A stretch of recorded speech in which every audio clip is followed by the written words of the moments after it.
Okay, so here is me finishing the inks for Evil Queen, which is her basically her hands and the belt and the dress. I guess there's a little bit of the cape that still needs to be done, but this was a real challenge. Honestly, this took a lot longer than I imagined for how relatively little it is.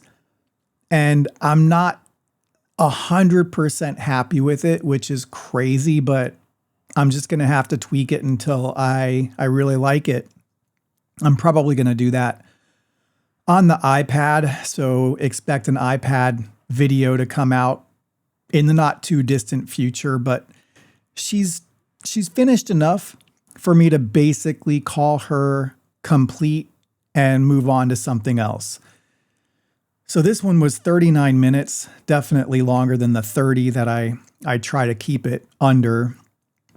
And I made a couple of notes. I'm going to talk in this video about something completely unrelated to art, which is my Garmin Fenix 7 Sapphire Solar watch.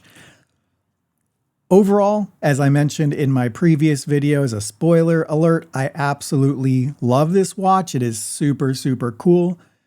I am a little bit envious of those who have the Fenix 8 because it just looks like, wow, I super love it. But as I think I may have mentioned one time, I think that goes for about $1,100, or at least for the pro version, and maybe like $950 or something for the standard. So way out of my budget. And I don't know who has that kind of a budget for a smartwatch, but it is very pretty. So for mine, I wrote down a couple of notes. So let me start first with the cons. And if you're in the market for a new watch or a different watch, whether you're an iPhone or an Android user, I would definitely look into this, as well as their Epix Gen 2. It looks very, very similar. As I just got this one because it was part of the Amazon Prime Big Deal Days. So that's the reason I saved 53%. Otherwise, I was really torn between the two watches. So the first con, and it's not really a con, it's just it takes some getting used to, is that it's basically a 3-color watch.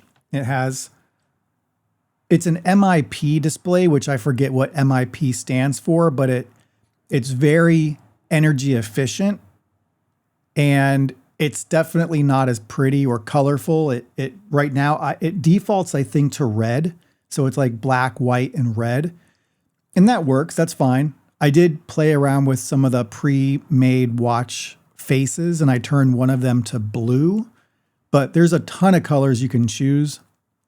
I feel like red works. It's pretty sporty and it's easy to see. Yellow, for example, would be pretty awful. So it's hard to kind of get used to, but do you really you're not going to watch TV shows on your watch. So the colors, it doesn't really matter. It's a nice little bell or whistle, but has no effect on the functionality. So, that's fine. It took a little bit of getting used to. It's definitely not as bright as my Apple Watch was, or the Fenix 8, or any of these AMOLED displays, but it works great. I mean, I can see it super clear. It's just not as bright. It's not what I'm used to, but I've gotten used to it. Another thing that I didn't like, or I so far has been a little bit concerning, I guess, if you would say, is the Garmin Pay, which is like Apple Pay or Google Pay or Samsung Pay or anything like that. I've already added my two debit cards. I've got one through work, through a credit union, and I have another through my American Express checking account. I also have a Bank of America, but I don't have the debit card. I haven't had a debit card in forever. I just have it added to my iPhone's wallet, my Apple Wallet, and on my old Apple Watch, and I would just use it for tap to pay, or, I have the card information in a password app so I can use it like online, but I don't have a physical card. And the Garmin Pay is not the institutions, American Express and the credit union, are not set up for the ability to use Garmin Pay. So I have these accounts attached to my watch, but I don't know how to actually use them.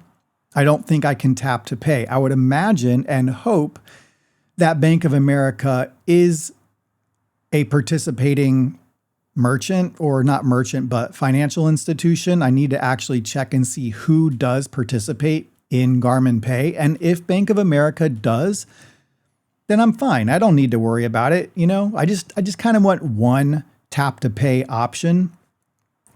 I am a little bit surprised that American Express checking doesn't work, but it doesn't. So that is what it is. And I am almost going to run out of time before I even talk about positives. That's insane. Okay. And the last thing is the pairing or notifications. I believe when I first set it up, I did get a buzz or a beep when I got a phone call. But I've checked the settings and it just hasn't been working since. So I'm going to have to dig into that, because I definitely want to be notified when I get a text message or a phone call. It's not a huge deal. I have my phone with me. I'm probably going to have my phone with me 99% of the time, but I still like to be able to see messages and phone call, incoming calls, without having to get my phone out of my pocket. Okay, so that's all I can think of for the negatives or the cons. It has 18 days of battery life, which is absolutely mind-blowing, coming from a once a day charging requirement for the Apple Watch. 18 days. I mean, I've only charged it twice, and that was simply because I had it plugged into my computer in order to transfer music to it. I have a couple of playlists. I have maybe a few hundred songs, and I have the entirety of P90X. Well, not the entirety. There are a couple of routines that I don't do, but I have like over 7 hours of workout audio. And it's really great because I don't want my phone with me at the gym. It's distracting and it's heavy, and it's just I don't like it. I do need my phone actually for a resistance workout so that I can keep track of how many reps and what weight I was using. But if it's something like a core workout or a cardio type of thing, I don't really need my phone. It also has the body battery, so I can always look and see where I am on a scale of what appears to be 5 to 100. I've had 5 several times, which is really low, but I've never seen less than that. And if I'm looking right now, it is 9:16 p.m. on a Saturday. I'm at 27. My air conditioning is currently broken. It won't be fixed until Monday at the earliest, so it's hard to sleep when it's hot in the room, and I try to sleep as early as possible, but it's pretty rough. The heat does get to me and I end up waking up before I want to. Has 16 gigabytes of storage, so I don't know how much I have left. I do use iTunes to transfer things, and I had to remember how to use iTunes because I hadn't used it in a long time. But yeah, I just make a playlist, and then I connect the watch with a USB, and I just sync it, and it's super quick. And I've got a whole bunch of really cool stuff on it. Well, not a whole bunch of cool stuff, but I have, again, several hundred songs. I don't need to worry about charging my phone. If my phone happens to die, I'm still going to have plenty of audio to listen to. My earphones, some JLab Epic Air Sport, I think has like 32, hours of battery. So together, I really don't need to have a phone, and I can listen to stuff for a long time. It's super nice. I love it. I have a couple of audiobooks on my watch as well. And then it has 5 physical buttons, which is so nice because if you're in the shower or you're sweaty or you're wearing gloves, there are all kinds of reasons why the the touch screen is non-responsive. Like I've taken my Apple Watch into the shower and like I just can't make anything work, and it's really frustrating.